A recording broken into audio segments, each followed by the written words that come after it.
Hi, year 4. Today we're going to move on to chapter 6, which is called Bnai. In an instant, I was on my feet, shouting at the top of my voice and waving frantically. I leapt up and down, screaming for them to stop, to hear me, to see me. I'm here! Here! I'm here! Only when my throat was raw and I could shout no longer did I stop. The tanker crept tantalizingly slow along the horizon. It did not turn, and by then I knew it would not turn. I knew that no one would be looking, and that even if they were, this entire island would be little more than a distant hazy hump on the horizon. How then could they possibly see me? I could only look on, helpless and distraught, as the tanker moved inexorably further and further away from me until it began to disappear over the horizon. This took all morning long, a morning of dreadful anguish. As I stood watching the summit of Watch Hill, my despair was replaced by a burning anger. If I had been allowed to have my fire, there would have at least been a chance they could have spotted the smoke. True, the old man had bought me a sleeping bag and a sheet. He was looking after me and he was keeping me alive, but he was also keeping me a prisoner. As the last vestige of the tanker sank from my view, I promised myself that I would never again let such a chance go by. I felt in my pocket. I still had my precious fireglass. I determined I would do it. I would build another fire. Not on the beach where he could find it, but up here on Watch Hill, behind the rocks and well out of his sight. Even if he did have binoculars, and I now had to presume that he did. I would gather a great beacon of wood, but I would not light it. I would set it all up and wait until the moment I saw a ship. If this one had come, I reasoned, then another would come. Had to come, and when it did, I would have my fireglass ready and a cachet of paper-thin, tinder-dry leaves. I would make such a blazing inferno of a fire that would send up such a towering smoke signal that the next ship that happened along would have to see it. So now, I no longer spent my days just sitting on Watch Hill and waiting. Every hour I was up there, I was spent building my beacon. I would drag great branches up over the rocky scree from the forest below and pile them high, but on the seaward side of the hilltop, the perfect place for it to be seen by ships, when it was lit, but in the meantime, not by the prying eyes of the old man who I thought of now as my captor, and he would be watching me. I was quite sure of that now. Through all the fetching and the carrying, I kept well out of his sight. Only eyes from the sea could have possibly known what I was doing, and there were no eyes out there to see me. It took several days of hard labour to build my secret beacon. I had almost finished when someone did indeed discover what I was up to, but it wasn't the old man. I wonder who it was. I was heaving a massive branch on the pile when I felt a sudden shadow come over me. An orangutan was looking at me from down the rock above. I could not be sure if it was the same one as before. He was on all fours, his great shoulders hunched, his head lowered, eyeing me slightly sideways. I dared not move. It was a standoff, just as it had been down before on the beach. He sat back and looked at me with mild interest for a while. Then he looked away, scratched his face nonchalantly, and sloped off, stopping once to glance back at me over his shoulder before moving on into the shadow of the trees and away. It occurred to me as I watched him go that maybe he had been sent to spy on me, that he might go back and tell the old man what he had seen me doing. It was a ridiculous thought, I know, but I do remember thinking it.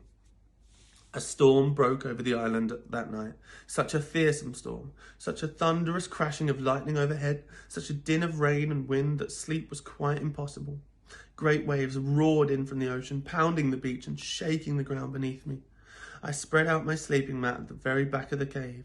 Stella lay down beside me and huddled close. How I welcomed that. It was fully 4 days before the storm blew itself out, but even during the worst of it, I would find my fish and fruit breakfast waiting for me every morning under my tin, which he had now wedged tight in under the same shelf of rock. Stella and I kept to the shelter of our cave. All we could do was watch as the rain came lashing down outside. I looked on, awestruck at the power of the vast waves rolling in from the open sea, curling, tumbling and exploding as they broke onto the beach, as if they were trying to batter the island to pieces and then suck us all out to sea. I often thought of my mother and father and the Peggy Sue and wondered where they were. I just hoped the typhoon, for that was what I was witnessing, had passed them by. Then, one morning, as suddenly as the storm had begun, it stopped. The sun blazed down from a clear blue sky and the forest symphony started up where it had left off. I ventured out. The whole island steamed and dripped. I went up at once to Watch Hill to see if I could see a ship, perhaps blown off course, or maybe sheltering in the lee of the island. There was nothing there. That was a disappointment, but at least I found my beacon had not collapsed. It was sodden, of course, but still intact. Everything was sodden.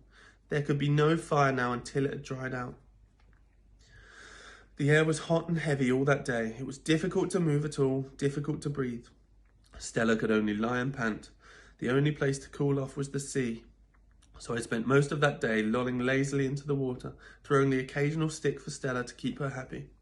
I was lying in the sea, just floating there and daydreaming, when I heard the old man's voice.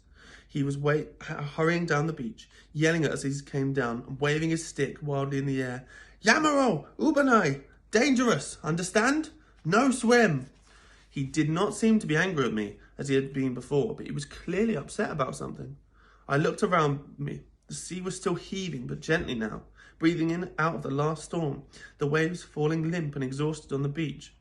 "Why not?" I called back. "What's the matter?" He had dropped his stick on the beach and was wading out through the surf towards me. "No swim! Damada, Bnai, no swim!" I wonder why. See if you can figure out why before we move on. Then he had me by the arm and was leading me forcibly out to sea. His grip was vice-like. There was a little point in struggling. Only when we were back at the beach did he not at last release me. He stood there, breathless for a few moments. "Dangerous, very bad, Bnai." He was pointing out to sea. "No swim, very bad, no swim, you understand?" He looked me hard in the eye, leaving me in no doubt that this was meant to be an advice. This was a command that I should obey. Then he turned and walked off into the forest, retrieving his stick as he went. Stella ran after him, but I called her back. I felt at that moment like defying him openly. I would charge back into the sea and frolic as noisily, as provocatively as I could. That would show him. I was bristling at the outrageous unfairness of it all. First, he would not let me light my fire. Then I was banished to one end of the island, and now I wasn't even allowed to swim.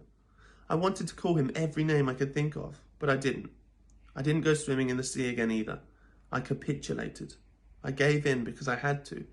I needed his food, his water, until my secret beacon of wood dried out, until the next ship came by.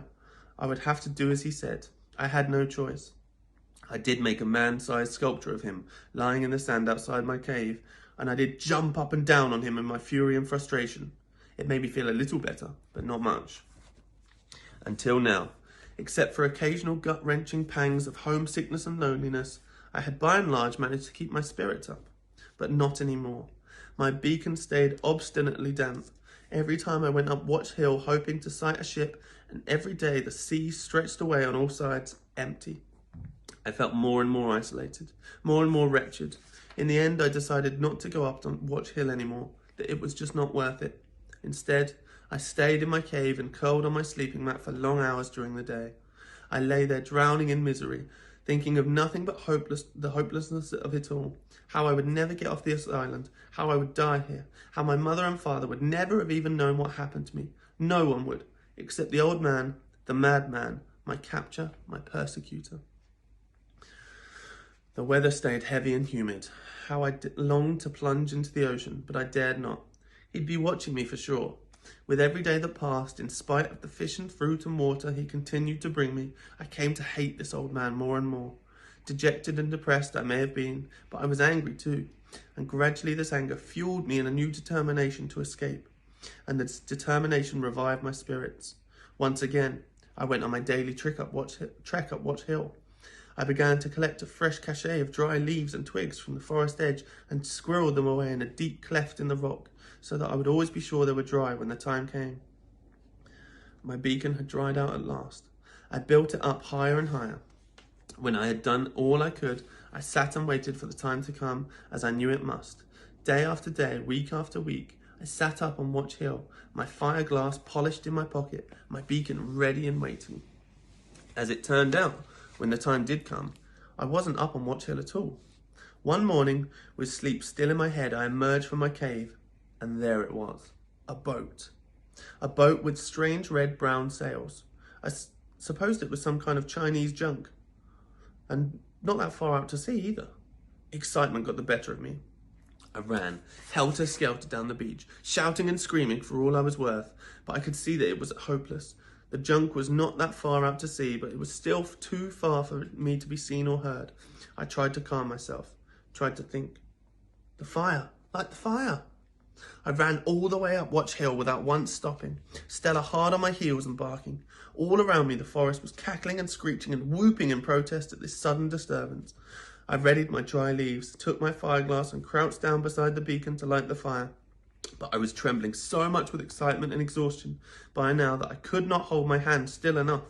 So I set up a frame of twigs and laid the glass over it, just as I had before. Then I sat over it, willing the leaves to smoulder. Every time I looked up to see, the junk was still there, moving slowly but still there. It seemed an age, but there was a wisp of smoke, and shortly afterwards a glorious, wondrous glow of flame spreading along the edge of one leaf. I bent over it and blew it into life. That was when I saw his feet. I looked up. The old man was standing over me, his eyes full of rage and hurt. He said not a word, but set about stamping out my embryo fire. He snatched up my fireglass and hurled it in the rock below, where it shattered into pieces. I could only look on and weep as he kicked away my precious pile of dry leaves, as he dismantled my beacon and hurled my sticks and branches one by one down the hill. As he did so, the group of orangutans gathered to watch. Soon, nothing whatsoever now remained of my beacon. All about me now was the rocky scree, was littered with the scattered ruins of it. I expected him to screech at me, but he didn't. He spoke very quietly, very deliberately. "Dameda," he said. "But why?" I cried. "I want to go home. There's a boat, can't you see? I just want to go home, that's all. Why won't you let me? Why?" He stood and stared at me. For a moment I thought I detected just a flicker of understanding. Then he bowed very stiffly from the waist and said, "Gomenasai, gomenasai. Sorry, very sorry." And with that he left me there and went back into the forest, followed by the orangutans. I sat there watching the junk until it was nothing but a spot on the horizon, until I could not bear to watch any more. By this time, I had already decided how I could best defy him. I was so enraged that consequences didn't matter to me now, not anymore. And then, very deliberately, I stepped over it. As I did so, I let him know precisely what I was doing. "Are you watching, old man?" I shouted. "Look! I've crossed over. I crossed over your silly line, and now I'm going to swim. I don't care what you say. I don't care if you don't feed me. You hear me, old man?" Then I turned and charged down the beach into the sea. I swam furiously until I was completely exhausted and a long way from the shore. I trod water and thrashed the sea in my fury, making it boil and froth all around me. "It's my sea as much as yours," I cried, "and I'll swim in it when I like." I saw him then. He appeared very suddenly at the edge of the forest. He was shouting something at me, waving his stick. That was at the moment I felt it. A searing, stinging pain in the back of my neck. Then my back and my arms too. A large, translucent white jellyfish was floating right beside me, its tentacles groping at me. I tried to swim away, but it came after me, hunting me. I was stung again, in my foot this time. The agony was immediate and excruciating. It permeated my entire body like one continuous electric shock. I felt my muscles go rigid. I kicked for the shore, but I could not do it. My legs seemed paralyzed, my arms too. I was sinking and there was nothing I could do about it. I saw the jellyfish poised for the kill above me now. I screamed and my mouth filled with water. I was choking. I was going to die, going to drown, but I did not care. I just wanted the pain to stop. Death, I knew, would stop it. Here's the illustration for that part. It's an incredibly intense ending to the chapter. Have a look at the questions. Think about the tricky words and things as well, guys. There's loads. Things like nonchalant and permeated. Have a look. If you've got a dictionary at home, you're very lucky, look it up. Or if not, you can Google it and try and figure out what those tricky words mean. Thanks, bye.